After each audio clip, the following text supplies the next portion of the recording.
Hi everyone. I was so overwhelmed with the kind comments that you all left on my video about entrepreneurship, and you asked so many wonderful questions about the topic. Today what I thought I would do is give you some points just to consider if entrepreneurship is a path that you would like to go down. Just some points to think about. Is this really for me? Do I sort of fit into the entrepreneurial ideal, or is this something where maybe I shouldn't endeavor? There is a definite difference between entrepreneurs and hobbyists, and it's okay to be either. An entrepreneur has a driving passion for business. Usually business is first, and whatever the business that they're actually in is second. I once heard this saying, and I think it's Mark Cuban who said it, and he said, "I love the sport of business." And that is such an entrepreneurial truth. It really is a sport, and many of us are serial entrepreneurs. So we'll do one business and then we'll start another one later on because it's like a thrill. It's like going on a roller coaster and you like the new challenge. There's nothing wrong with having a hobby and getting into a little business on the side. That's a terrific idea for somebody who just wants to get into business but perhaps isn't quite sure how to do it. And then there are other people like me who have such a passion and such a drive for starting a business, and they have a vision and they know what they want and they're willing to take the risk. That's when you know you're a real entrepreneur, and that's when you can sort of give up having a job and start your own business. So let me get into a bit more of those details because I want to sort of tell you about my story and how I knew it was the right thing for me. As you know from my last video, I worked at a bank for a year.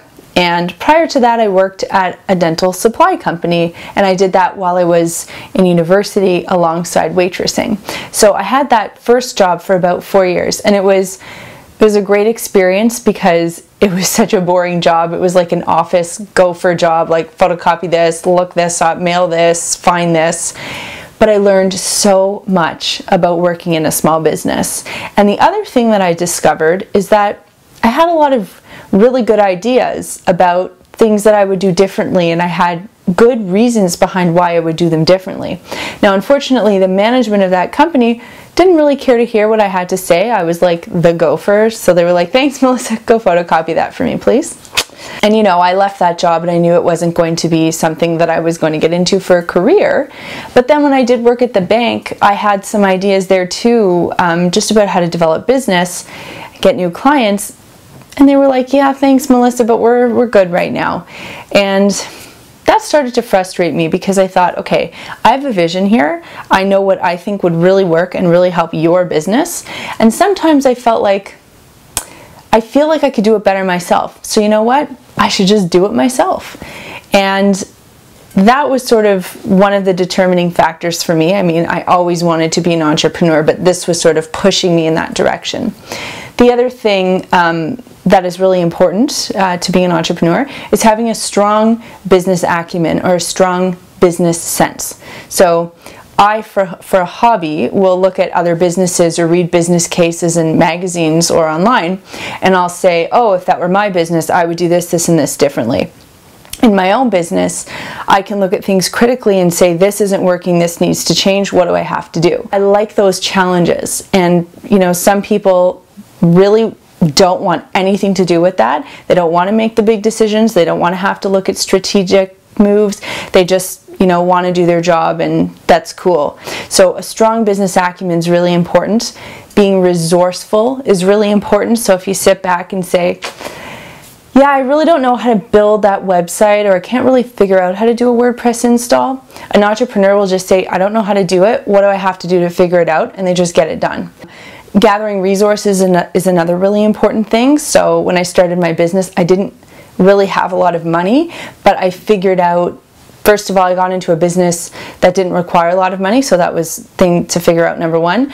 Number two was, how was I going to get the money that I needed? So I waitressed, and my mom actually, hi Mom, she bought me my first vacuum cleaner. Yeah. So exciting. But yeah, she was, I suppose, an investor. So if you need something, perhaps you can start on a really small scale, get your resources together, and build as you go along. You don't need a $50,000 loan to start a business. You just have to be smart about it. So are you a resourceful person? That's a really important thing to consider. Two big things about being an entrepreneur is A, your risk tolerance, and B, your tenacity. So your risk tolerance, you're walking away from a paycheck. Let's say you have a job and you want to start a business. Bye, you don't get paid anymore. And I had a boss that used to call it, and Chad and I refer to it often as paycheck-itis. So you have this disease, this need, where you get a paycheck and you love it, but it's very difficult to walk away from. And the more money you make and the more comfortable you are in your job, the harder it is to walk away, the deeper that paycheck-itis runs you. Also, what's at stake? You know, do you have a mortgage? Do you have kids? Do you have dependents that rely upon you? Do you have high monthly payments? And if you do, what can you do to mitigate those? So how can you start to reduce those monthly payments and gear up for the move toward entrepreneurship? And can you, quite frankly, handle the risk of failing? That's the other thing, you know, if you put all your time and resources and efforts into this, can you handle it if it doesn't succeed? And what's the opportunity cost? Like, what are you giving up? Are you giving up a six-figure salary? Are you giving up living in a beautiful house? What's at stake here? So that's a really important thing to consider, and you will only know this for yourself. No one can tell you, but can you tolerate that risk? Can you handle that risk? And with that comes tenacity. So once you've decided to take the risk, is this something that you can stick through thick and thin? You're going to have good times as entrepreneurs, and you're going to have terrible times as entrepreneurs. And you need good support from your family and friends, but most importantly, you need good support from yourself. You have to be tenacious enough to know that when the S hits the fan, that you can stick through it and you can look in the mirror and say, I'm cool, I'm going to get through this, and just wake up the next morning and go about your business. It's hard. I've been through some really, really tough stuff, and there were many, many times where I just wanted to throw my arms up and, you know, just give it all up, but I didn't. And every single time I faced a challenge, I've been able to get through it. So to me, that's tenacity. And that's how I know that regardless of what challenge comes my way, hopefully nothing too crazy, but regardless of what the challenge is, I can get through it because I know who I am and I can support myself, and I also have really, really wonderful support from Chad and my family and my friends. Now let's say everything I just said to you about being an entrepreneur scared you, and it didn't really resonate and it didn't really feel like you, but you still have a great idea and you still want to make money doing something. The fortunate thing about the world that we live in is that you can do a business online, and you can still have a full-time job, and you can have a hobby online. So this gives you the opportunity to have the safety and security of a job, working within the skill set that you're comfortable in, and then you can sort of explore areas of interest. For example, let's say you knit, you can open up an Etsy shop, or if you like to trade baseball cards or make your own t-shirts at home and sell those, you can do that on eBay. Or if you're a blogger, you can put up a WordPress install, takes literally half an hour. You can get a Google AdSense account, you can start putting Google ads on your account, on your WordPress install, and you can start making money off of a blog. So there are so many ways that people can become entrepreneurs without taking the big risk. You don't have to be Mark Zuckerberg, but you still want to feel that excitement, that exhilaration of having your own business. That's a great way to do it. You do a little project on the side, and your itch for entrepreneurship has now been scratched. So I'm going to end it there. I think that should give you a really good idea about if you should become an entrepreneur or if you should be a hobbyist that keeps their job but still makes some money on the side.